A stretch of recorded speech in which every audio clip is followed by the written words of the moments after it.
আমাদের যৌথ প্রযোজনার একটা সিনেমা আমরা তৈরি করেছিলাম। সিনেমাটার নাম ছিল আগামীকাল। সিনেমাটা আমি কালকেও ৫ মিনিট দেখছি। কী হবে, ওই যে চরকিতে চলে, চরকি মানে চরকি ছাড়লেই আমি যেটা হয়, যেটা যেটা আমার অভ্যাস হয়ে গেছে, চরকি ছাড়লে আর কোনো কিছু না দেখে আমি ওর সিনেমাটা একটু দেখি। দেখি হয় ৫ মিনিট বা ১০ মিনিট, যাই হোক দেখতে থাকি। সিনেমাটা তোমাকে কিন্তু একটা একটা ডিফারেন্ট হাইটে নিয়ে গেছিলো মাত্রা দিয়েছে। চারিদিক থেকে মানুষজন। এখন আমি দেখি যে আমি মাঝে মাঝে মজা করে বলি যে তুমি মারা গেলে সার্চ করলে প্রথম সিনেমার নাম আসবে। এবং আমারও তাই সেই ক্ষেত্রে, যে আমি আমার যদি সার্চ করি অঞ্জনাইজ, দেখা যায় যে ঘুরে ফিরে সিনেমাটার কথা আসে। তো সিনেমা আসলে আমাদের কি বানানো খুব টাফ অর্থের দিক থেকে, বা কারণ সিনেমা তো অনেক ভিন্ন হাইটে নিয়ে যায়, কিন্তু আমরা পারলাম না কেন, আর করতে পারলাম না কেন?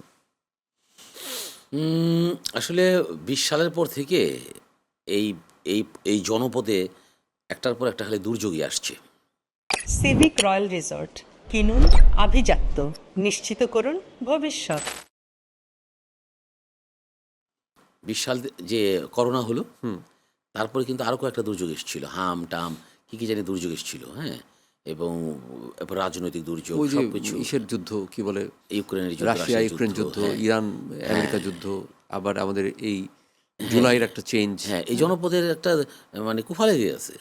এর মধ্যে এই মানে আরেকটা বিরাট হতাশা সৃষ্টি করেছিল আমাদের অর্থনীতি দুর্যোগটা শুরু হয়েছিল ২০-২২ সাল থেকে। এরপরে শেয়ার মার্কেটে ধস, হ্যাঁ, সব কিছু মিলিয়ে বিনিয়োগকারীদের উপর একটা চরম মানে বিমাতা স্বরূপ আচরণ করেছে বিশ্ব তথা বাংলাদেশ, হ্যাঁ। এতে বিনিয়োগ করার জন্য মানে আমিও যদি বিনিয়োগকারী হই, তখন আমিও এখানে এখানে আমি আক্রান্ত হয়েছি, হ্যাঁ। তো এটা একটা বড় জিনিস ছিল। আর দ্বিতীয়ত ছিল মানে ছবি, আমাদের ছবিটা যখন ছেড়েছিলাম আমরা, তখন কিন্তু রিলিজের সময়টা জাস্ট করোনা উত্তর, যার কারণে কিন্তু আমরা ভুল করেছিলাম, আমরা বুঝিনি, হ্যাঁ। ওই যে তুমি বললে যে ছবি বানানো কি কঠিন, ছবি বানানো যত না কঠিন তার চেয়ে বেশি মার্কেটিংটা বেশি কঠিন আমাদের দেশের পরিপ্রেক্ষিতে বলা যায়। পরিপ্রেক্ষিতে, হ্যাঁ, কারণ এই মার্কেটিং এর কাজ কিন্তু আসলে আমাদের করার কথাই না। এটা একটা টিম থাকে, তারা এটা বুঝে নেয়, তারা কিনে নেয়, হ্যাঁ, বা চালায়, বা মানে পৃথিবী ইন্ডিয়াতে যেমন দেখা যায় কি, ইন্ডিয়াতে কিন্তু ওই যে ওটিটি মার্কেট, ওটিটি, তারপরে টিভি, ওরা কিন্তু একটা ভালো টাকা দিয়ে তারা সিনেমাটাকে সাপোর্ট দিয়ে নিয়ে যায়। সব সিনেমা, আমি বলবো না যে কোনো সিনেমা বাদ দেয় না, কিন্তু কারণ সিনেমা হচ্ছে তাদের আপন।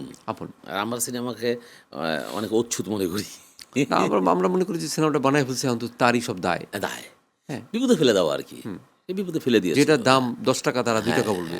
তারা এটা ভাবে না যে এটাকে দেশে শিল্প, হ্যাঁ, ভাবনাটা খুব ভয়ঙ্কর।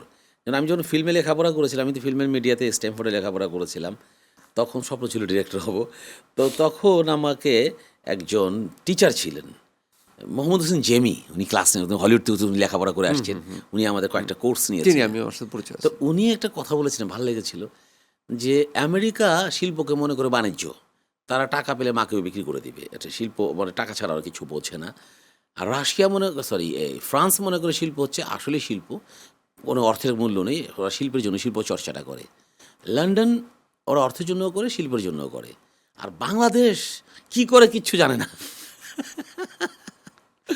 মানে কোনো গ্রামার নাই, মানে শিল্পটা কি এটা জানে না, শিল্প কি, এটা কি কাঁচামাল নাকি আসলে গার্মেন্টস শিল্প নাকি আর্ট কালচার, এটা বিরাট মুসিবতের মধ্যে বাংলাদেশ পড়ে আছে আর কি। ফিল্মের মতো একটা এত বড় শিল্প, এই শিল্পটাকে নার্সিং করার জন্য যে জনগোষ্ঠী দরকার, যে দর্শক দরকার, যে রাষ্ট্রীয় পৃষ্ঠপোষকতা দরকার, বা অর্থশালী মানুষদের যে লেভেলে শিক্ষিত হওয়া দরকার। আমাদের সমাজে আবার একটা ক্রাইসিস হচ্ছে, যারা ধনী হয় তারা শিক্ষিত হয় না, যারা শিক্ষিত হয় তারা ধনী হয় না, যাদের শিল্প বোধ আছে তারা টাকা নাই, মানে একটা প্যাচ আর কি, কেওয়াজ আর কি, পুরো একটা কেওয়াজের মধ্যে আমরা কেওয়াটিক একটা সিচুয়েশনে চলে যাই। কিন্তু মানে যেটা হয় কি, ফিল্মের মানে ফিল্মের মান বলি বা যা বলি, সেই দিক থেকে তো নিশ্চয়ই পিছিয়ে ছিল না। না, আমাদের ছবি যারা দেখেছে, ক্রিটিকরা দেখেছে, বলেছে যে এটা আসলে মানে এটা প্রিভেল করার মতো একটা ছবি ছিল। কিন্তু আমাদের শুধু এটা না, আমি তো দেখি যে সাকিব খান ছাড়া আর কোনো সিনেমাই আসলে মানে ব্যবসা করে না। তো এটাও তো, তবে এটা ঠিক আসার ব্যাপার হচ্ছে যে সিনেমা হলে কিন্তু মানুষজন এখন যাচ্ছে, অনেক মানুষ যাচ্ছে, ভালো সিনেমাও কিন্তু হচ্ছে না যে তা না, হচ্ছে ভালো সিনেমা হচ্ছে। আমরা বনলতা এক্সপ্রেসের কথা কেন বলবো না, বনলতা এক্সপ্রেসের কথা বলবো না, সে তো অনেক টাকার ব্যবসাও করলো। আচ্ছা বলো তো, বনলতা এক্সপ্রেস কেন হিট করেছে? সহজ গল্প। এখানে একটাই কারণ, সেটা হচ্ছে হুমায়ুন আহমেদ। না হুমায়ুন আহমেদ তো আছেই। কারণ তার যে উপস্থাপনা, আমাদের হুমায়ুন আহমেদকে কারা নিয়েছিল? আমাদের ইয়াং ছেলেরা যারা বই পড়েছে, হুমায়ুনের বই পড়েছে, এই দুষ্টুমি করা, সহজভাবে সহজ করে বলা, হ্যাঁ, এই দুষ্টুমিটা আমাদের অনেকেই জানতো না। এই মুভির মাধ্যমে কিন্তু হুমায়ুন আহমেদের পুরো চরিত্রটা মানে নতুনভাবে স্বাদ পেয়েছে। খেয়াল করে দেখো প্রতি সংলাপে সংলাপে কিন্তু ওই হুমায়ুন আহমেদেরই মানে এসছে, ব্যাপারটা এসছে। তুমি কি হুমায়ুনের সাথে কাজ করছো? না, কাজ করি না। হুমায়ুন আহমেদের গল্পে একটা কাজ করতে দেখছি আমি, এটা কে করছে, ডিরেকশন কে দিছে আমি জানি না, জুয়েল রানা না কেউ হয়তো দিছে, যে একটা ক্যারেক্টার তোমার আমি দেখলাম টিভিতে দেখলাম, গল্প হুমায়ুন আহমেদ, কিন্তু তোমার কি মনে নেই? এটা বুয়া থাকে, বুয়া বুয়া চম্পা অভিনয় করেছিল। চম্পা অভিনয় করছে। না, এটা ডিরেকশন দিয়েছিল স্বয়ং এই এই শাওন। ও আচ্ছা, সাউন্ড ডিরেকশন। আমি কাজ করেছিলাম, অ্যাসিস্ট করেছিল জুয়েল, আর সাউন্ড নির্দেশনা ছিল হুমায়ুন স্যারের গল্প অতিথি। অতিথি, হ্যাঁ সুন্দর, আমি রিসেন্ট দেখলাম, সুন্দর। এই যে এরকম গল্পগুলো, এরকম এই গল্পগুলো কিন্তু আমি দেখলাম, চমৎকার গল্প, হুমায়ুন স্যারের গল্পগুলো কিন্তু সেই পুরোনো নাটকগুলো, সেগুলো কিন্তু মিলিয়ন মিলিয়ন ভিউ হচ্ছে।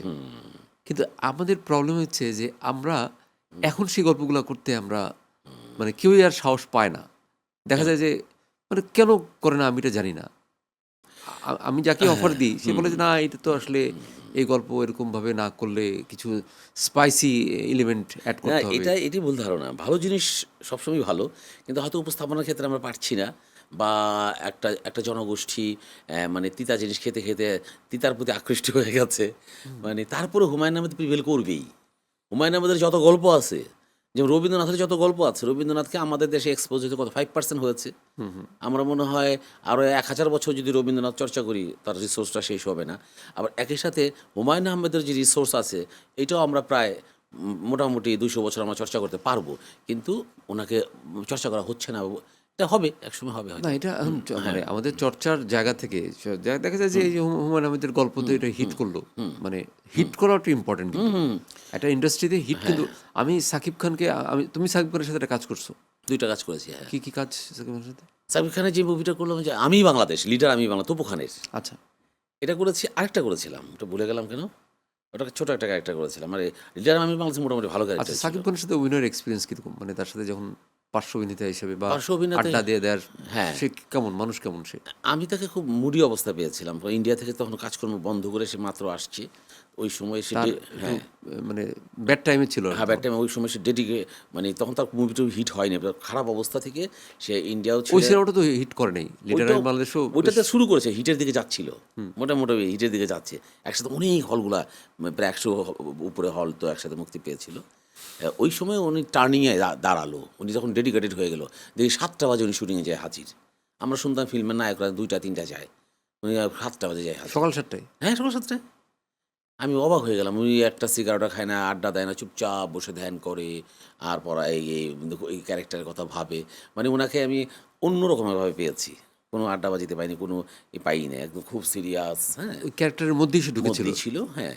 হ্যাঁ, তবে একটা জিনিস তো স্টারদের থাকেই, এটা আমাদের নাটকের স্টারদের মধ্যে হয়েছে, যে সিনটা করানোর সময় ডিরেক্টরের উপর একটু ডমিনেট করে, যাতে সবগুলো শর্টসই তাকে নিয়ে থাকে আর কি, অন্যান্য শর্টসগুলোকে একটু এটা কি উনি বোঝে ভালো আর কি? হ্যাঁ, ভালো বোঝে এবং এটা করেছেও তাই। হ্যাঁ, হ্যাঁ, এটা তো বলা যাবে না। না, এটা বড় আর্টিস্টরা এটা অনেকেই করে। এটা কি আমাদের নাটকের বড় আর্টিস্টরা করে? আমার নাটক আমি দেখেছি, আমি নামও বলে দিতে পারবো নাটকের আর্টিস্টগুলো এখন। যেমন কি, কাদের কথা?